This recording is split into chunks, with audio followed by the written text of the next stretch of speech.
Horner a encouragé Mercedes à recruter Hamilton en 2012. Ah ouais, il serait juste de dire que ça s'est retourné contre moi. Au début des années 2010, Hamilton était désireux d'entamer un nouveau défi dans sa carrière et de quitter McLaren, avant que Niki Lauda ne parvienne à le convaincre, celui qui avait alors un seul titre mondial, de rejoindre Mercedes. Et c'est Red Bull qui avait envie de s'attirer ses services.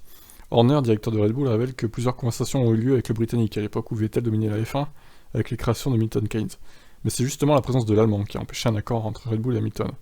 Lewis et moi avons eu quelques conversations au cours de ces années-là. De 2010 à 2013, il était très désireux de venir et de piloter pour Red Bull. Nous avions Sébastien Vettel à cette époque, et avoir deux pilotes alpha n'aurait pas eu de sens. Oui, voilà, ça aurait été une catastrophe là. Horner révèle alors qu'il a encouragé Mercedes et Niki Lauda à recruter Hamilton. Il cherchait à cette époque à affaiblir McLaren, qui était une des équipes les plus menaçantes pour Red Bull. Avec l'ère de domination de Mercedes qui a suivi, Horner avoue avoir, avec le sourire, qu'il a regretté.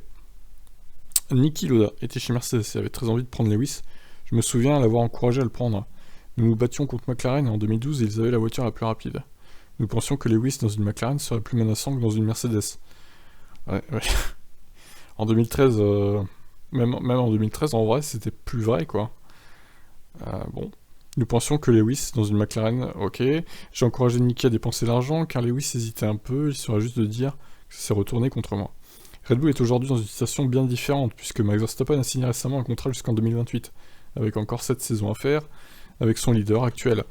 L'équipe ne cherche plus de concurrents à recruter. Horner explique pourquoi l'équipe a cherché à assurer un contrat si long avec le pilote. Nous avons une énorme confiance en Max, sinon nous ne serions jamais engagés sur cette échelle de temps. Aller jusqu'en 2028, c'est presque du jamais vu dans ce sport. S'engager avec un pilote pour cette période de temps est un atout. Point. Il est un atout considérable pour nous. Il croit fermement en l'équipe et c'est à nous de lui fournir les outils pour faire le travail. À un moment, Lewis va ralentir ou s'arrêter. Et bien sûr, il va avoir un défi énorme avec un jeune coéquipier très compétitif et affamé cette année, qui va être l'un des meilleurs pilotes sur la grille. Russell est un talent phénoménal.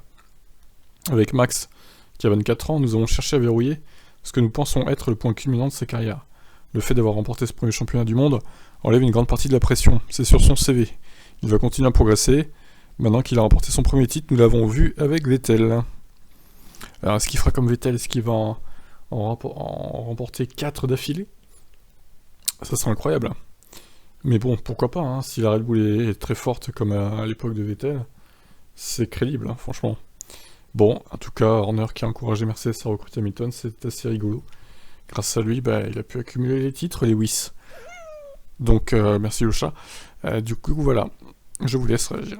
Ciao, ciao.